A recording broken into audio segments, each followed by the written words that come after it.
नगर निगम कोटा दक्षिण के उपमहापौर पवन मीना ने हाडोती आदिवासी मीना सामाजिक सुधार संघ एवं मीना आदिवासी कर्मचारी अधिकारी संगठन कोटा के बैनर तले डिम्पल मीना की नृशंस हत्या के मामले में न्याय की मांग करते हुए राजस्थान सरकार और जिला प्रशासन से उच्च स्तरीय जांच की अपील करी और इस घटना के विरोध में मीना समाज ने अतिरिक्त जिला कलेक्टर प्रशासन को ज्ञापन सौंपा।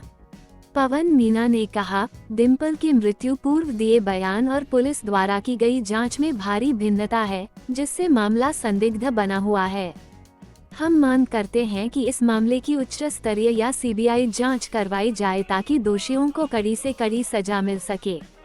मीना समाज ने चेतावनी दी है कि यदि जल्द ही न्याय नहीं मिला तो यह विरोध प्रदर्शन और भी उग्र रूप ले सकता है। समाज की मूक बधिर बालिका की मृत्यु रूपी यह चिंगारी भीषण आग का रूप धारण कर लेगी।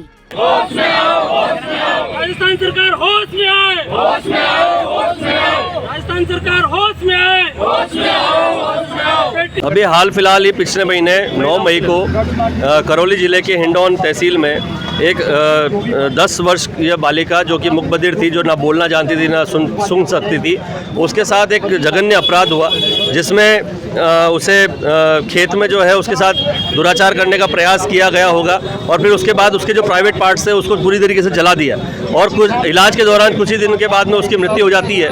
अब इतने दिनों तक जांच चल रही है, चलने के बाद में अचानक से एक जांच का एक पूरा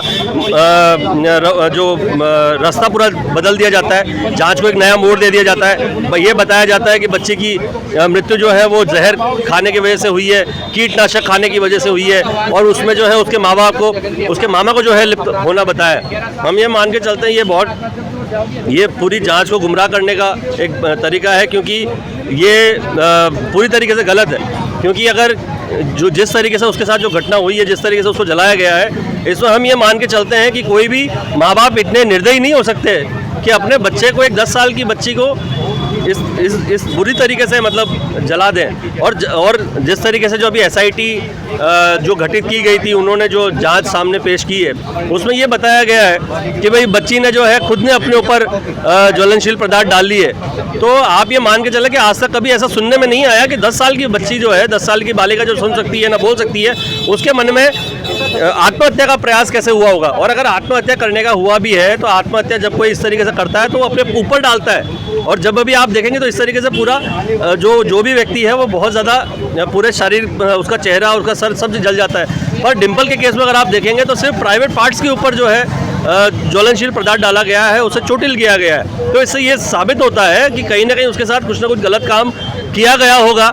और अगर नहीं भी हुआ है गलत काम, SIT के हिसाब से SIT की जांच में कहा गया है कि उसके साथ कोई गलत काम नहीं हुआ, पर गलत काम नहीं भी हुआ है, हो सकता है कि वो लोग जो गलत लोग थे जो करने की प्रयास कर रहे होंगे वो सफल नहीं हुए होंगे, और जब चूंकि सफल नहीं हुए तो उन्होंने उसको इस तरीके बुरी तरीके चोटिल कर दिया।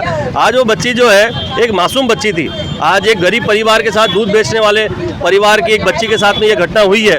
तो आज हम ये मान के चलते हैं ये घटना आने वाले समय में किसी और के साथ भी हो सकती है। हम ये चाहते हैं कि आज SIT ने जो जांच की है कहीं ना कहीं समाज को और देश को पूरी तरीके से गुमराह किया गया है। हम ये चाहते हैं कि ये जांच जो है CBI के माध्यम से ये जांच की जाए और जो दोषी हैं उन दोषियों को सख्त से सख्त सजा दी जाए और जो बालिका है डिम्पल मीना उसको न्याय दिलाया जाए।